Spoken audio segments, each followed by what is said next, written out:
السلام علیکم ورحمۃ اللہ وبرکاتہ نحمده ونصلی علی رسولہ الکریم اما بعد۔ آج کا سبق سن لیجئے، سبق نمبر 1059، دعا کی قبولیت کا یہ نبوی نسخہ ہے۔ حضرت محمد صلی اللہ علیہ وسلم نے 5 کلمے بتلائے ہیں۔ یہ 5 کلمے پڑھ کر کلمے پڑھ کر جو دعا مانگی جاتی ہے وہ دعا اللہ تعالیٰ قبول کرتا ہے۔ پہلے ایک اعلان سن لیجئے کہ ہمارا سبق الحمدللہ اللہ تعالیٰ اپنے کرم سے دنیا میں چلا رہا ہے، اس کی ستاری ہے، اس کا فضل ہے، لیکن کئی لوگ ہماری طرف سے ادھر ادھر کی باتیں بھی منسوب کرتے ہیں۔ تو پہلے میں یہ بات عرض کر دوں کہ جو بھی میری آواز میں کوئی بات آپ تک پہنچے وہ سمجھ لیجئے کہ یہ میری بات ہے، غلطی بھی ہو سکتی ہے، اس میں کوئی شک نہیں ہے۔ دوسری بات یہ کہ لکھ کر کوئی بھیجے اور کہے MYP، اس کا کوئی اعتبار نہیں ہوتا، بلکہ ہمارا مونوگرام ہوتا ہے۔ وہ اگر وہ چیز آ جائے، ہمارا مونوگرام آ جائے، وہ چیز وہ سند ہماری طرف منسوب ہوتی ہے، اس کا خیال رکھنا۔ اس لیے ہماری طرف سے کوئی بات بھی نقل کرے تو جب تک ہماری آواز میں آپ نہ سن لیں اس وقت تک اعتبار نہ کریں۔ اب یہ 5 کلموں والی حدیث سن لیجئے۔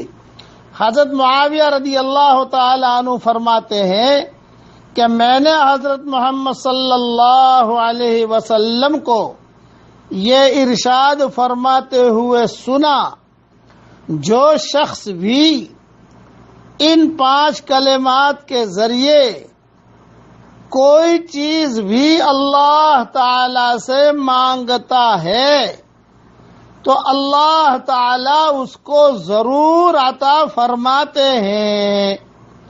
وہ 5 کلمات یہ ہیں: نمبر 1، لا الہ الا اللہ۔ نمبر 2، واللہ اکبر۔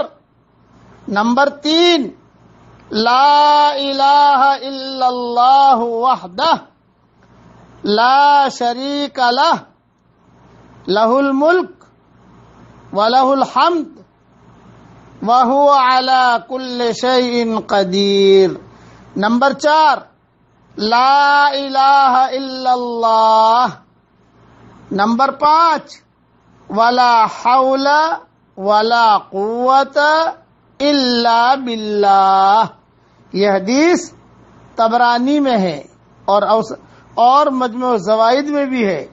اب میرے ساتھ پڑھ لیجئے، یہ نمبر میں نے ڈالے ہیں، نمبر اگر آگے پیچھے بھی ہو جاوے تو حرج نہیں ہے، جو جملے پڑھا رہا ہوں وہی جملے پڑھنا، اور امیجز بنا کر انشاءاللہ بھیجوں گا تو وہی جملے یاد کرنا، آگے پیچھے اپنی طرف سے کوئی جملہ بڑھانا مت۔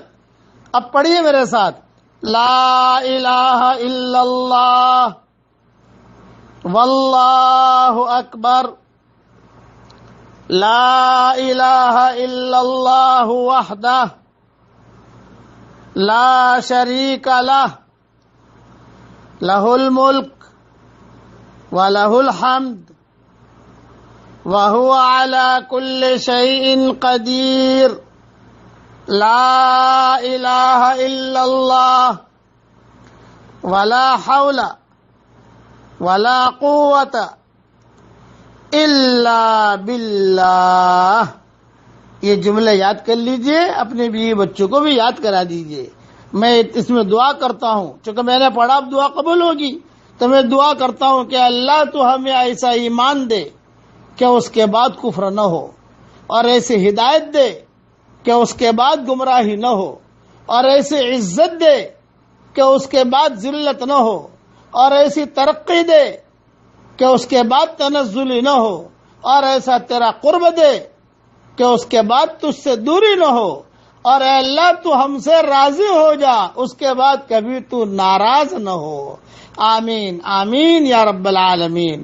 والسلام علیکم ورحمۃ اللہ وبرکاتہ، وآخر دعوانا ان الحمد للہ رب العالمین۔